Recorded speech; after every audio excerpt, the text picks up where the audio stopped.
দেখুন, একটা কথা না বলে পারছি না। এখন যে ছবিটা আমি আপনাদেরকে দেখাচ্ছি একটা বাজারের ছবি, যেখানে আমরা দেখতে পাচ্ছি আমরা আনসেফ বিল্ডিংয়ের তলায় অনেকেই বসে রয়েছেন, বিল্ডিংটাকে ব্যবহার করছেন।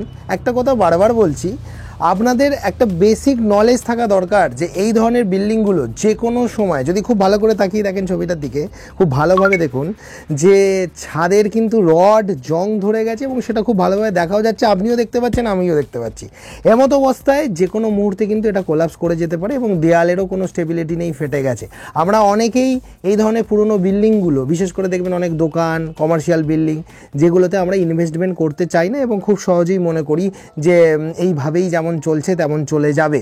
কিন্তু একটা কথা আমি না বলে পারছি না, সেটা হচ্ছে এই বিল্ডিংগুলো কিন্তু হাই রিস্ক ক্যাটাগরিতে রয়েছে, যেটা কুমার কনস্ট্রাকশনের ইঞ্জিনিয়ার আপনাদেরকে আরও একবার মনে করিয়ে দিতে চায়।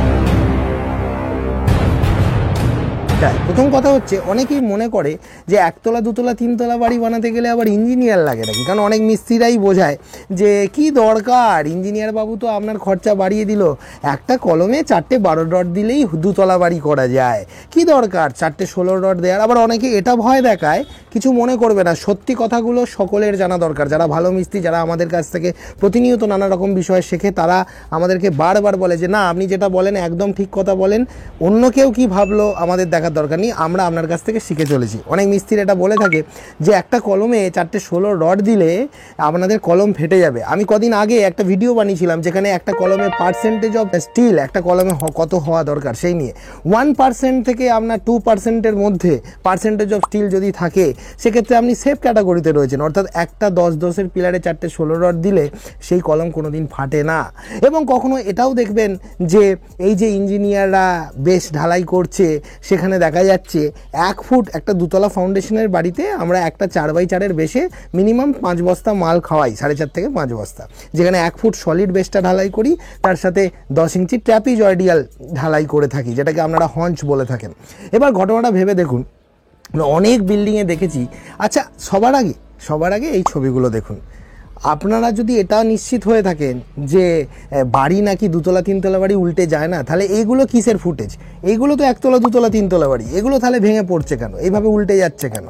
তার কারণ হচ্ছে আপনারা হাই রিস্ক ক্যাটাগরিতে আছে। আচ্ছা বন্ধুরা, আপনি কি এখনও এই ভিডিওটি দেখেননি? যদি এই ভিডিওটি এখনও না দেখে থাকেন, তাহলে অতি সত্বর আই বাটনে ক্লিক করুন আর গিয়ে ভিডিওটা দেখে আসুন। আর যদি মনে হয় ভিডিওটা আপনি শেষেও দেখতে পারেন। এবার এখানে অনেকের মনে এই প্রশ্নটা জেগে ওঠে যে আগেকার দিনে যখন বাড়িঘর তৈরি হতো, এত তো প্রত্যন্ত জায়গায় সবাই ইঞ্জিনিয়ার হায়ার করতে পারতো না, তাহলে তখন কি করে বাড়িঘরগুলো ছিল? প্রথম কথা হচ্ছে, আগেকার দিনে ম্যাক্সিমাম বাড়ি হতো লোড বিয়ারিং স্ট্যান্ডার্ডের, তার মানে ইটের বাড়ি, মোটা মোটা দেয়াল হতো, মোটা মোটা ভিত হতো। এখন মোটা মোটা দেয়ালের একটা বেনিফিট কি জানেন তো? সেখানে ভুল ত্রুটিগুলো মানে নেগলিজেবল হয়ে যায়। মানে আপনি ধরুন একটা 15 ইঞ্চি গান্ধির দেয়াল কি একটা 20 ইঞ্চি গান্ধির দেয়াল, এবং সেই সব জায়গায় আপনার দুতলা বিল্ডিং, একতলা বিল্ডিং, এইসবের ক্ষেত্রে কোনো ভুলই হয় না। তার কারণ কি, ওই দেয়ালগুলো নর্মালি 15 ইঞ্চি 20 ইঞ্চি গান্ধির দেয়াল আমি যদি মাটি দিয়ে গেঁথেও, বাইরে অনেক বিল্ডিং আছে দেখবেন মাটি দিয়ে ইট বসানো আছে, বাইরে প্লাস্টারটা করা আছে, সেই বিল্ডিংও আজও সুন্দর দাঁড়িয়েছে, কারণ তার গাঁথনিটা অনেক মোটা। কিন্তু আজকালকার দিনে যে বাড়িগুলো হচ্ছে, সেগুলোতে লোহা ইউজ করা হচ্ছে আর গাঁথনিকে একদম মিনিমাম করে দেওয়া হচ্ছে। অর্থাৎ টোটাল বাড়িটা কিন্তু দাঁড়িয়ে আছে ওই লোহাগুলোর উপর। অর্থাৎ আমাদের শরীরের যে হাড় কঙ্কাল, সেটার উপর যেমন আমাদের গোটা শরীরটা দাঁড়িয়ে রয়েছে, সেরকম ওই লোহাগুলোর উপর, ওই রেনফোর্সমেন্ট যেগুলোকে আমরা বলি, তার উপর ভিত্তি করে দাঁড়িয়ে রয়েছে সিমেন্ট বালি পাথর জমাট বাঁধিয়ে তার একটা বিল্ডিংকে দাঁড় করিয়ে রেখেছে। এবার ভেবে দেখুন, আজকের দিনে বাড়িগুলো কেন রিস্কি? তার কারণ, প্রধান কারণটা কি? তার প্রধানতম কারণটাই সেটা হলো যে এই এক একটা পিলার, এক একটা কলম, এক একটা বিম, এগুলো সবাই কিন্তু এত ইম্পর্টেন্ট যে এতটুকু ভুল হলে কিন্তু বিল্ডিংটা কোলাপস করে যেতে পারে। আগেকার দিনের ক্ষেত্রে কী হতো, টোটাল বাড়িটা যেহেতু গাঁথনির উপর দাঁড়িয়ে থাকতো, তাই ছোটোখাটো ভুলগুলোও কিন্তু নেগলিজেবল হয়ে যেত, গাঁথনি টোটাল ভারটা বহন করে নিত। তাই আজকের দিনে দাঁড়িয়ে এই সমস্ত কথাগুলো যারা বলে কিচ্ছু হবে না, আমি অনেক জায়গায় গিয়ে দেখেছি 5 ইঞ্চি গেঁথে 3তলা বাড়ি করে দাঁড়িয়ে আছে, বলছে এরকম কত বাড়ি করেছি, কিছু হয় না। প্রথম কথা হচ্ছে, একজন ব্যক্তি যদি বলে আমি রোজ মদ খাই কিন্তু আমার কিছু হয়নি, একজন যদি বলে আমি রোজ হেলমেট ছাড়া বাইক চালাই আমার কিছু হয়নি, কিন্তু অ্যাক্সিডেন্ট যেদিন হবে সেদিন কিন্তু আর আপনার প্রাণটা ফেরত আসবে না। তাই বারবার বলছি, এই যে প্রথম এই ভিডিওটা শুরু করেছি বলেছিলাম এই ধরনের কাজগুলো আপনারা কিন্তু কখনোই করবেন না।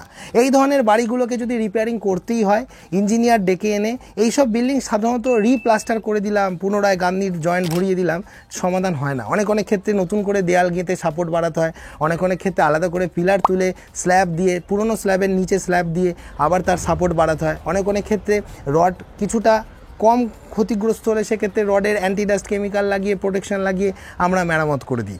এই বিষয়গুলো কিন্তু খুবই টেকনিক্যাল বিষয়, আর এই টেকনিক্যাল বিষয় নিজেরা কিন্তু মাথা লাগাতে যাবেন না, কারণ এই সমস্ত বিষয় নিজেরা মাথা লাগান বলেই আপনি হয়তো 2 লাখ টাকা খরচা করে রিপেয়ারিং করার পরেই দেখছেন আবার যাকে তাই হয়ে গেছে।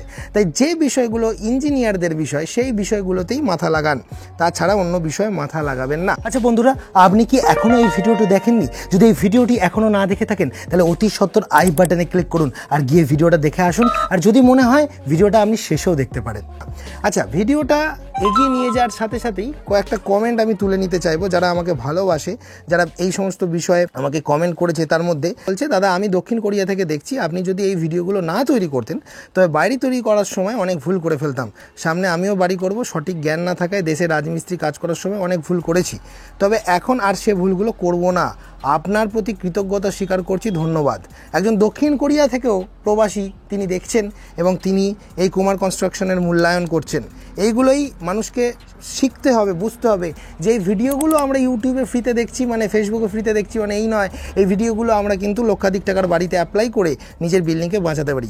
আরেকজন বলছেন, হোসেন ফরহাদ বলছেন, মাশাল্লাহ যদি পারতাম বাংলাদেশ থেকে গিয়ে তোমার থেকে আমার বাড়ি ড্রয়িং করে আনতাম, কিন্তু সুযোগ নাই। তবে তোমার ভিডিও দেখে যাওয়া লাগবে না, নিত্য নতুন শিখতে পারি, দোয়া রইল বাংলাদেশ থেকে। তোমার মতো দ্বিতীয় কোনো চ্যানেল নাই, হয় না, হবেও না।